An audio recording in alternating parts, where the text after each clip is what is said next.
السلام علیکم دوستو، چینل کو سبسکرائب نہیں کیا سبسکرائب کریں، لائک کریں اور شیئر کریں۔ یہ کوئی عام کھنڈر نہیں، یہ 10ویں صدی کے مشہور سائنسدان ابو ریحان البیرونی کی لیبارٹری ہے۔ دوستو اس ویڈیو کو آخر تک دیکھیں۔ یہ ہمارے پہلے سائنسدانوں کی لیبارٹری، یہ کھنڈر ضلع جہلم کے شہر پنڈا داد خان میں واقع ہے۔ یہ کوئی عام کھنڈر نہیں، یہ 10ویں صدی کے مشہور سیاستدان ابو ریحان البیرونی کی لیبارٹری ہے، جس میں انہوں نے ان پہاڑوں کی چوٹیوں کا استعمال کر کے زمین کی پیمائش کا صحیح اندازہ لگایا۔ البیرونی کے مطابق زمین کا قطرہ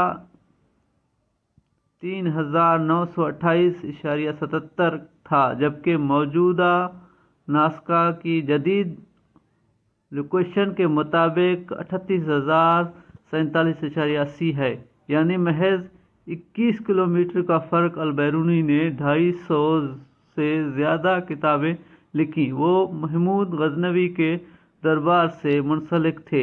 افغان لشکر کے ساتھ کلہار آئے۔ افغانیوں نے البیرونی کے ڈیزائن پر ان کو یہ لیبارٹری بنا کر دی۔ یہ عام کھنڈر نہیں، یہ 10ویں صدی کے مشہور سیاستدان ابو ریحان البیرونی کی لیبارٹری ہے، جس میں انہوں نے ان پہاڑوں کی چوٹیوں کا۔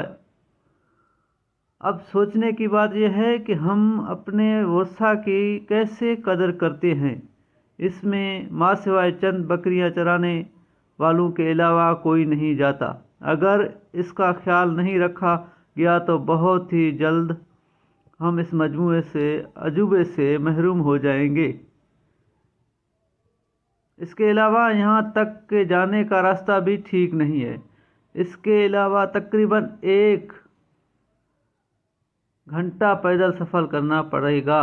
حکومت کو چاہیے کہ دوبارہ سے ٹھیک کرے، اور تعلیمی اداروں کو چاہیے کہ اسٹڈی ٹورز ایسے تاریخی مقامات پر کرایا کریں جو اسٹڈی ٹور مری نتھا گلی وغیرہ میں کیے جاتے ہیں۔ یہ صرف اور صرف تفریحی ہو سکتے ہیں، ان سے تعلیمی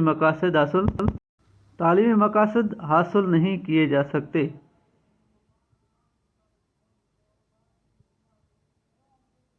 1974 میں سوویت یونین نے ابو ریحان محمد البیرونی پر ایک فلم بھی بنائی ہے، جس کا نام ہے ابو ریحان البیرونی۔ البیرونی کی وفات 1050 میں غزنوی افغانستان میں ہوئی اور وہیں آسودہ خاک ہیں۔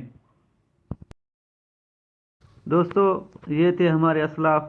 آج کہتے ہیں کہ انگریز یا سیاستدان نئے والے ترقی کر گئے، کچھ بھی نہیں۔ جس ٹائم مشینری نہیں تھی، کوئی سہولت نہیں تھی، ہمارے سائنسدان کیسے کام کرتے تھے اور ہمارے اسلاف کیسے کام کرتے۔ چینل کو سبسکرائب کریں، لائک کریں اور شیئر کریں۔